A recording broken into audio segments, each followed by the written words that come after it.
السلام علیکم ورحمۃ اللہ وبرکاتہ۔ بسم اللہ الرحمن الرحیم۔ معزز سامعین و ناظرین، آپ حضرات کے سامنے واقعہ کربلا تفصیل کے ساتھ قدم بہ قدم رکھا جا رہا ہے، کیونکہ واقعہ کربلا کی آڑ میں بعض حضرات حضرت امیر المؤمنین امیر معاویہ رضی اللہ تعالیٰ عنہ جو جلیل القدر صحابی ہیں، ان کی شخصیت پہ اعتراض کرتے ہیں کہ انہوں نے یزید کو ولی عہد بنایا، ان کی گود میں تربیت حاصل کی،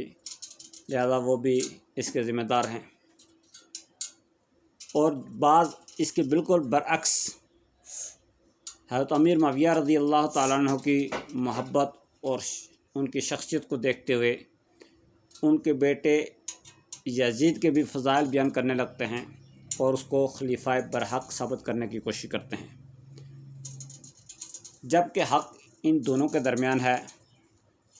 حضرت امیر معاویہ رضی اللہ تعالیٰ عنہ اس سے بری الذمہ ہیں اور یزید اس واقعے کا ذمہ دار بھی ہے، اور اس کے بعد یزید سے اور بہت سے واقعات ایسے سرزد ہوئے جس کی وجہ سے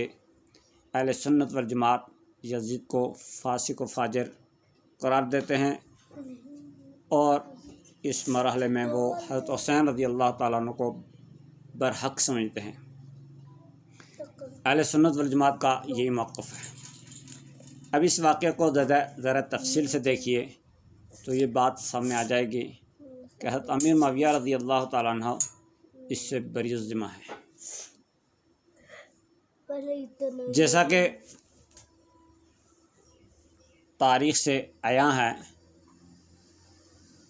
کہ اس سے قبل مسلمانوں کی آپس میں جو دو بڑی جنگیں ہوئی ہیں، جنگ صفین اور جنگ جمل، اس میں بہت نقصان ہوا اور کہیں جلیل القدر صحابی ان جنگوں کے نظر ہو گئے۔ حضرت حسن رضی اللہ تعالیٰ عنہ نے جب حضرت امیر معاویہ رضی اللہ تعالیٰ عنہ کے ہاتھ پہ بیعت کر لی تو حضرت امیر معاویہ رضی اللہ تعالیٰ عنہ مسلمانوں کے متفقہ خلیفہ قرار پائے اور پورے مملکت اسلامیہ کے اندر امن و امان کا دور شروع ہو گیا۔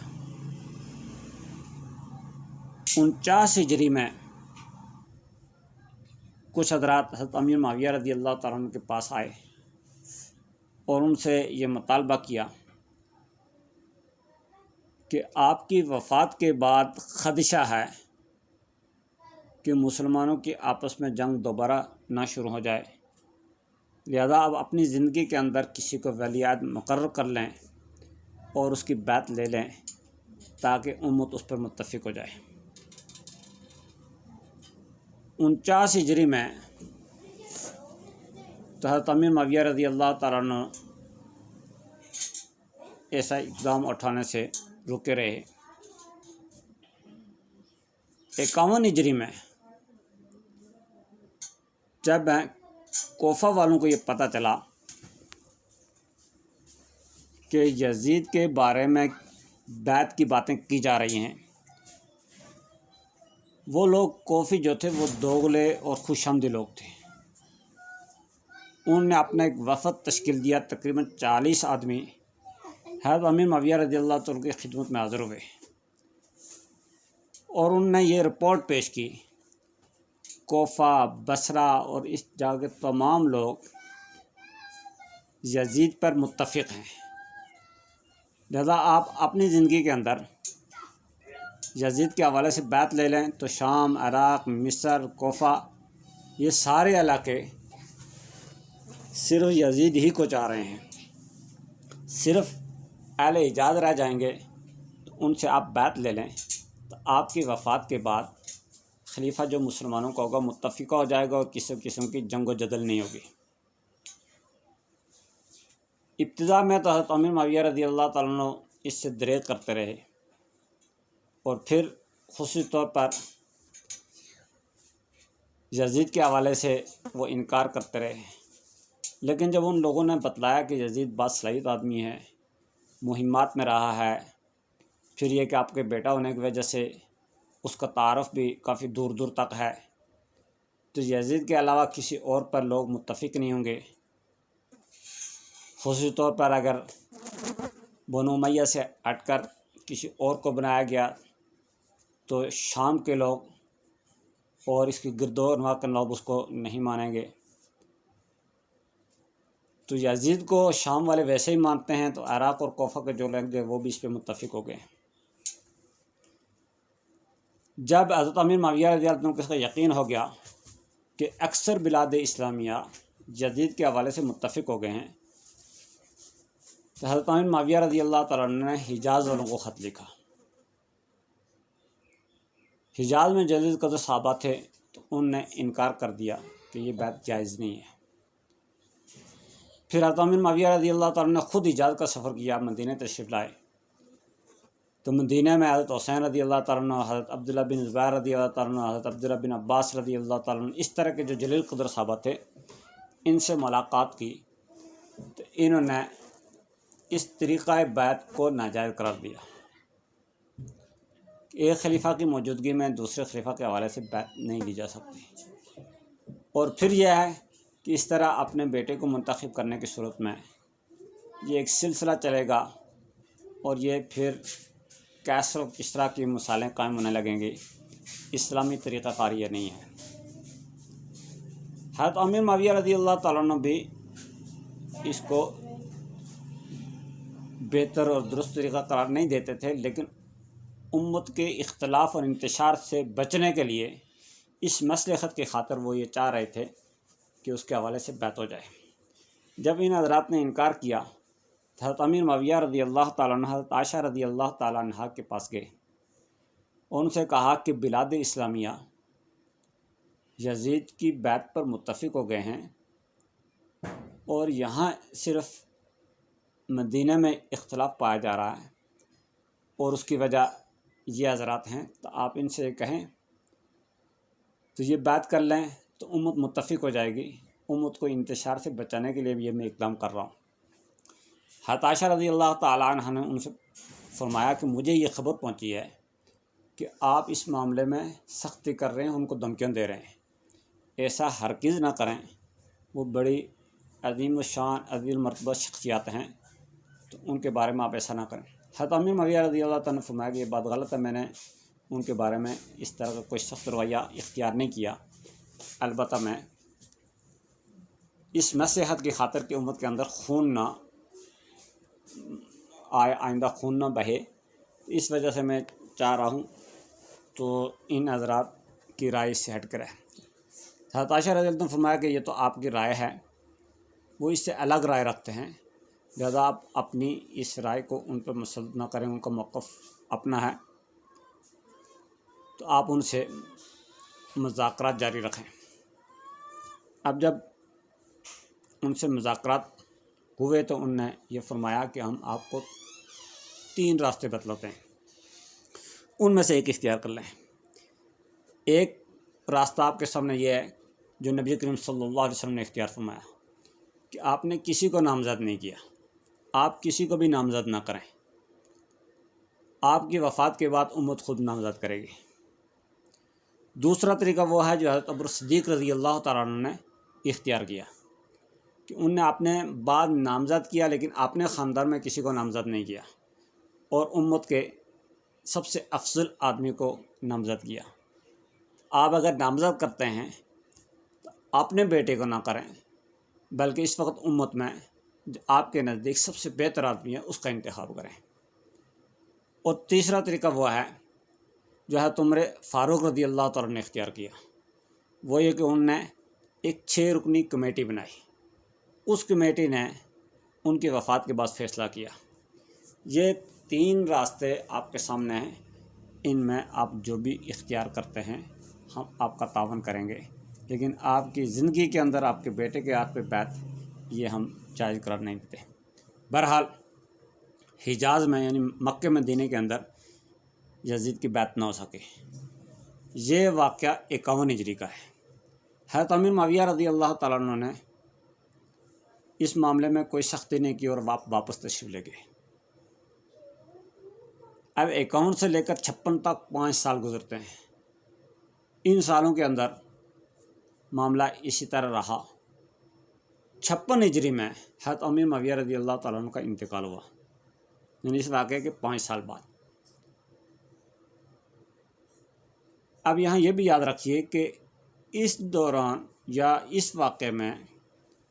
جو اہل مدینہ ہیں ان نے یزید کے فسق و فجور کے حوالے سے کوئی بات نہیں کی، اور نہ ہی کوئی اس طرح کی باتیں سامنے آئی تھیں۔ صرف وہ اس طریقہ بیعت کو ناجائز قرار دیتے تھے، درست نہیں سمجھتے تھے، اس وجہ سے انہوں نے اختلاف کیا۔ یزید کی جو دوسری باتیں ہیں وہ بعد میں سامنے آئی۔ اس وقت بعض حضرات نے آپس میں یہ کہا بھی کہ یزید جو ہے وہ لاعبالی پن میں مشغول ہے، فلاں فلاں کام کرتا ہے، ہم خلیفہ وقت کو اس کی اطلاع دیتے ہیں۔ اسی مجلس میں بعض لوگوں نے کہا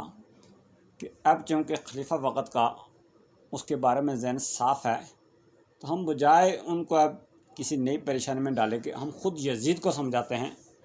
تو اپنے جو نامناسب حرکات ہیں وہ ان سے باز آ جائے۔ تو برا جو کچھ نامناسب حرکات دیکھی جا رہی تھی وہ بھی امیر معاویہ رضی اللہ عنہ کے پاس نہیں پہنچائی گئی۔ امیر معاویہ رضی اللہ عنہ کے پاس اس کے کمالات اور جنگوں میں شرکت، مہمات، ان کے حوالے سے بات کی گئی، اور پھر یہ کہ آپ کا چونکہ بیٹا ہے اس حوالے سے تمام اسلامی بلاد کے اندر، شہروں کے اندر اس کا تعارف موجود ہے، اور یہ علاقے فلاں ہیں وہ اس کی بات پہ متفق ہو گئے ہیں۔ اگرچہ یہ طریقہ بات جو ہے وہ گزشتہ خلفاء سے ہٹ کر ہے، لیکن چونکہ امت کی اس کے اندر مصلحت ہے اس وجہ سے آپ یہ قبول کر لیں۔ تو امیر معاویہ نے ان کو قبول کیا تھا، لیکن اس کے اندر انہوں نے زیادہ سختی نہیں کی، اہل حجاز نے بیعت نہیں کی تو واپس چلے گئے۔ امیر معاویہ رضی اللہ عنہ کے انتقال کے بعد یزید تخت نشین ہو گیا۔ اس نے مدینہ کا جو گورنر تھا ولید، اس کو خط لکھا کہ امیر المؤمنین کی وفات ہو گئی ہے، آپ ان کی وفات کی خبر پہنچنے سے قبل ان حضرات سے 6 بڑی شخصیات تھیں، ان کو بلا کر ان سے بیعت لے لیں، اور اگر وہ بیعت نہ کریں تو اس معاملے میں ان کے ساتھ سختی کی جائے۔ جب ولید کے پاس یہ خط پہنچا تو اس نے مروان کو بلایا جو پہلا والی تھا مدینہ کا، یعنی پہلا گورنر تھا۔ مروان نے یہ کہا کہ آپ فی الحال اس خبر کو نہ پھیلائیں کہ امیر المؤمنین کا انتقال ہو گیا ہے، آپ ان حضرات کو بلائیں کسی کام کے لیے، جب یہاں آ جائیں تو آپ ان پر سختی کریں، اگر وہ نہیں مانتے تو ان 6 کے 6 کو قتل کر دیں، اس کے بعد باقی حضرات سے بیعت لی جائے گی۔ ولید نے اپنا نمائندہ بھیجا تو حضرت حسین رضی اللہ تعالیٰ، حضرت عبداللہ بن زبیر رضی اللہ تعالیٰ، یہ دونوں مسجد میں تھے، تو یہاں آ کے نمائندہ پہنچا اور اس نے کہا کہ آپ کو والی مدینہ بلا رہے ہیں۔ اب ان حضرات نے آپس میں مشورہ کیا اور یہ کہا کہ یہ وقت تو ان کی مشاورت کا نہیں ہے، ضرور کوئی بڑا مسئلہ پیش آ گیا ہے۔ اور حضرت حسین رضی اللہ تعالیٰ نے اپنی ذکاوت سے یہ سمجھ لیا کہ حضرت امیر معاویہ رضی اللہ عنہ کا انتقال ہو گیا ہے۔ انہوں نے کہا کہ لگتا یہ ہے کہ امیر معاویہ رضی اللہ عنہ کا انتقال ہو گیا ہے اور یزید خلیفہ بن گیا ہے، ہمیں بیعت کے لیے بلایا جا رہا ہے۔ مشاورت ہوئی تو حضرت حسین رضی اللہ عنہ نے فرمایا کہ ایسا کرتے ہیں کہ ہم چلتے ہیں اور اپنے ساتھ کچھ ساتھیوں کو بھی لے چلتے ہیں، اگر اس معاملے میں اس نے سختی کی تو ہم پھر وہاں ڈٹ جائیں گے۔ چنانچہ وہ کچھ نوجوانوں کو لے کر تو ولید کے پاس گئے، بات ہوئی، انہوں نے یہ کہا کہ اس حوالے سے اتنے جلدی فیصلہ نہیں ہوگا، ہم مشاورت کر کے فیصلہ کریں گے۔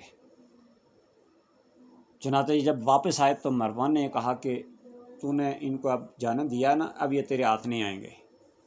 میں نے تجھے کہا تھا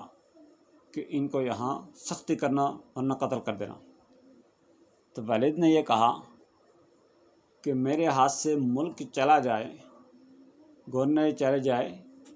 یہ میرے لیے آسان ہے بنسبت اس کے کہ ان میں سے کسی شخصیت کو میں قتل کروں، یہ کوئی معمولی بات نہیں ہے۔ اس حوالے سے ولید نے انکار کر دیا۔ اب عبداللہ بن زبیر رضی اللہ تعالیٰ عنہ مکے میں چلے گئے،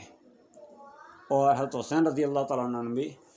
مکے میں جانے کا قصد کیا، اور ان کے بعد وہ بھی مکے کی طرف چلے۔ راستے میں عبداللہ بن موتی ملا، اس نے پوچھا کہاں کا قصد ہے، تو فرمایا کہ فی الحال مکے جا رہا ہوں، وہاں جا کر تو استخارہ کروں گا۔ عبداللہ بن موتی نے کہا کہ بے شک آپ مکے جائیے اور مکے میں رہیے، کوفے کا قصد ہرگز نہیں کرنا، کوفے والے غدار ہیں، ایسا نہ ہو کہیں آپ کوفے کا قصد کر لیں۔ بہرحال یہ وہاں سے مکہ تشریف لائے۔ اب پیچھے جب یزید کو مروان نے لکھا کہ ولید نے بزدلی دکھائی ہے اور ان کے ساتھ اس نے نرمی کا معاملہ کیا، سخت نہیں کیا، جس کی وجہ سے وہ ہاتھ سے نکل گئے ہیں اور وہ مکے چلے گئے، چنانچہ یزید نے معطل کر دیا ولید بن عتبہ کو، اور ان کی جگہ عمر بن سعید کو گورنر لگا لیا۔ اور عبداللہ بن زبیر کے جو بھائی تھے جو یزید کے حامی تھے، ان کو 2000 کا لشکر دیا کہ عبداللہ بن زبیر رضی اللہ عنہ کو گرفتار کر لیں۔ یہ 2000 کا لشکر لے کر تم مکے گئے۔ عبداللہ بن زبیر رضی اللہ عنہ کو اطلاع بھیجی کہ میں آپ سے لڑنا نہیں چاہتا، آپ اپنی گرفتاری دے دیں یا یہ کہ بیعت کر لیں۔ عبداللہ بن زبیر رضی اللہ تعالیٰ نے اپنے نوجوانوں کو بھیجا، جن نے آ کر تو عمر بن زبیر جو ان کا بھائی تھا اس کو شکست دی، اس کا سارا لشکر بگایا،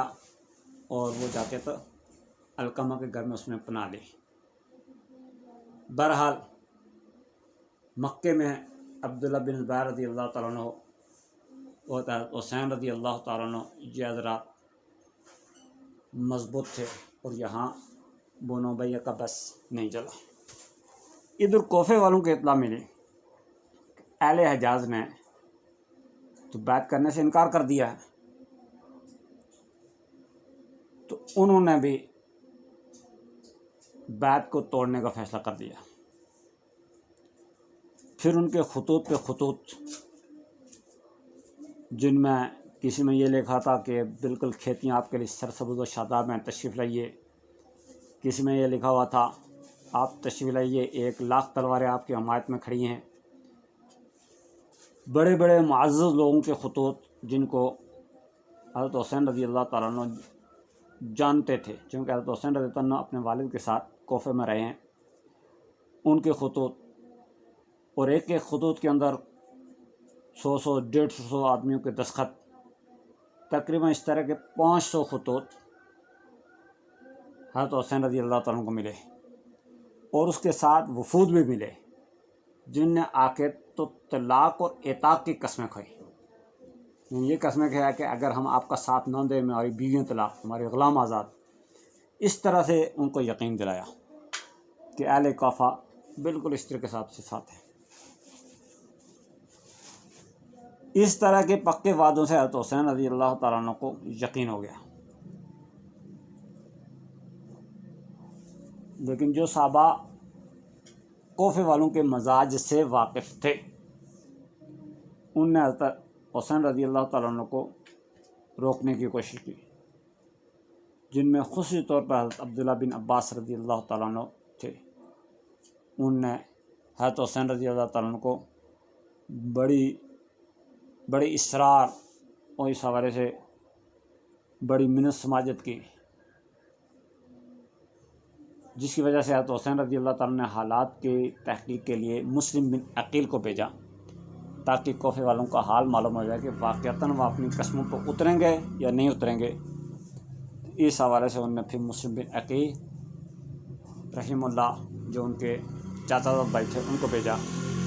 ان نے حالات کی کیا تحقیق کی، کیا واقعات پیش آئے، انشاءاللہ یہ آئندہ نشست میں ہے۔